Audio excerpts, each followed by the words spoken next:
welcome back to another video, and today we are going to be doing a comparison of the new Lectric Xpedition to the bike that I have now put 950 miles on. My bike I got from Amazon that I can't link below because it's no longer there, but we're still going to do a comparison to see how they do. Now for a comparison, just to let you guys know, we are basically talking about a minivan and a sports car. So keep that in mind when we go through the comparison of both of them. But let's get into this. So we have the Lectric Xpedition. This is their cargo bike. This is the dual battery version. So it's got two 14 amp hour batteries in it that work simultaneously, which is really great. It gives you a lot of range. You can go up to about 150 miles on pedal assist 2, which is where you get like a little bit of assistance going up your hills. I have done a couple modifications to the bike. I've added a new seat because this bike doesn't have suspension. It's got a static front fork where Trish's bike has the front fork suspension part.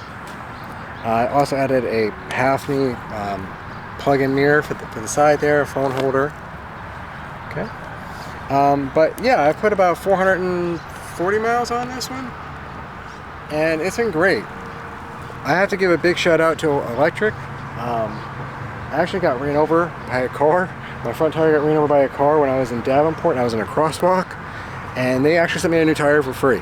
They didn't have to do that. They're not paying me to say any of this, but their customer service was fantastic. I also put on two baskets on the back for hauling groceries and whatever. This bike will haul up to about 350 pounds, which is great.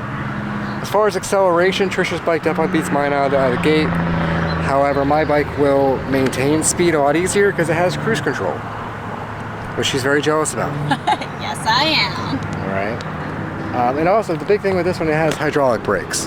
Hydraulic brakes really make a big difference on an electric bike because the faster you go, you want to be able to stop really quick if you need to. Where manual brakes, it's a lot harder to stop. These actually work much better. So a quick note on the baskets on the back here, because we do have two baskets on them and they're not made for this bike, these are just plastic crates from Walmart. It does make it very hard to get the battery out, as you guys can see there, for charging purposes. However, you are definitely able to buy some of the accessories from the Lectric website. I've not personally tried them out.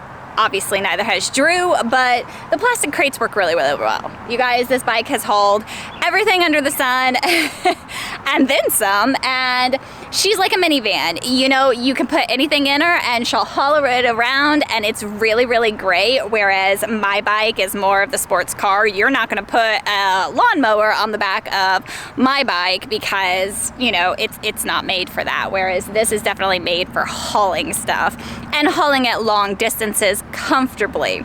However, on the comfortably part of that, Drew did point out the shocks on my bike make my bike a lot more fun. Again, the sports car aspect of it, we're on a gravel road right here, or a gravel path, which I will show you, and my bike is a lot more fun to ride over that, whereas Drew is not very comfortable with that. You know, every little bump, which is why I did the bigger seat on there, and that I think I got from either Target or Walmart.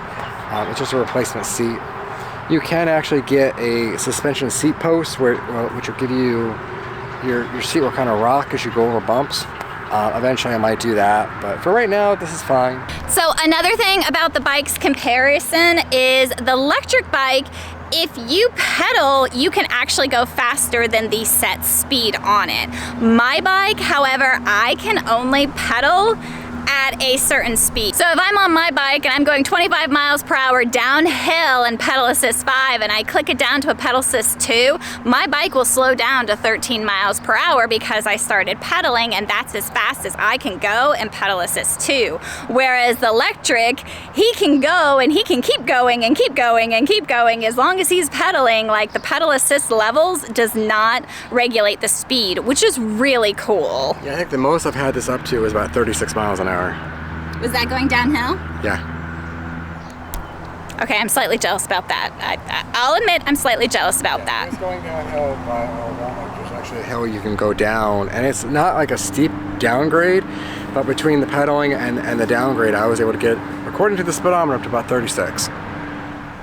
That's the other thing. I do not think his speedometer is accurate, because we have a school zone that we go flying by, and the speedometer on his bike has never matched what the school zone like speeding thing has said, and also my bike and his bike have never matched for the speedometer range. So that is that's why he said maybe 36 miles per hour. But all in all, the electric bike I think is really great. Again, it's comparing a minivan to a sports car, you guys. It depends on your needs. We needed a bike that we could haul big stuff from, so this is what we got, and it works really, really well. However, you know, if you don't need to haul a lawnmower home or groceries home, you might not need this bike. Overall, it's been a fantastic bike. I love riding it. It's a lot of fun. This again is my bike. It is a single battery there, and it is really, really great. It does have the front suspensions. I actually really enjoy this. Of course, I'm more of a sports car person than a minivan, but I actually really enjoy my bike. Oh, and you guys, that Schwinn bike kit, if you don't have one, you need to get a bike kit. That's freaking awesome. And I put about $9.50 on my bike, and again, this is the Lectric Xpedition, and this is not sponsored. I don't know if I already said this, but this is not sponsored. But she's a good bike. We do like her, except for the kickstand. The kickstand, man. Yeah, the kickstand, like, I had an issue with it where it was becoming very, very loose, so I had to tighten down the bolt like 6 times to kind of get it really tight. And the same thing happened with the handlebars up here. What was happening is when I was riding, because you can actually hit a button up here and then pull this back, and now you can adjust it. I actually had to tighten this bolt in here and this bolt in here to kind of get this so it's nice and tight, because what was happening, I was riding, I hit the brakes and I go to stop and it would slip like that. And if you guys are used to normal kickstands like what I have on my bike, the way you do this kickstand here, to get that to come up, he would have to pull the bike forward, and to get the kickstand down, he has to pull the bike back to actually get that kickstand, which makes it a little less maneuverable. Again, you're looking at the stability of it, and that I'm assuming is just the way it is because it is a double kickstand, and that is the reason that they put that kickstand on there. Do that is for so you can load it up in the back, because if you had a kickstand, like a regular kickstand, your bike is leaning, you go to load it up, your bike's gonna fall over. So this is it's meant for, because it's a cargo bike, is why they did that. Yeah, she's a good bike. If you guys want one, I would definitely say check them out. They are a little pricey, but they're well worth the money in my opinion. And in comparison here, what did we pay for the Lectric Xpedition? It was like $1,600 out the door. Was it $1,600? Yeah. Okay. So they were doing a special at that time. Okay, well, we paid about $1,600 for it because of a deal that they were running. My bike, we paid $900 for on Amazon, so my bike is definitely a lot cheaper, but my bike would never work for hauling the big stuff that we kind of need to haul, because if you guys don't know, these are our only mode of transportation. So we kind of have our sporty model, and we kind of have our, you know, cargo one, get stuff home. So that is all we have for you guys today. I hope you enjoyed this video. If you did, if you'd go ahead and give it a thumbs up, it really does help me out, and I'll see you in the next one.